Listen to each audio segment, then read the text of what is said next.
ఇంతగా నన్ను హెచ్చించుటకు ఏ పాటి వాడను యేసయ్యా.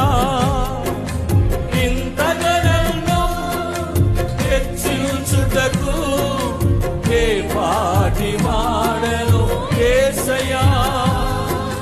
నీ కృపకు ఎల్లప్పుడు కృతజ్ఞుడను. నీ కృపకు ఎల్లప్పుడు కృతజ్ఞుడను. పాడదాం. కృపయే కృపయే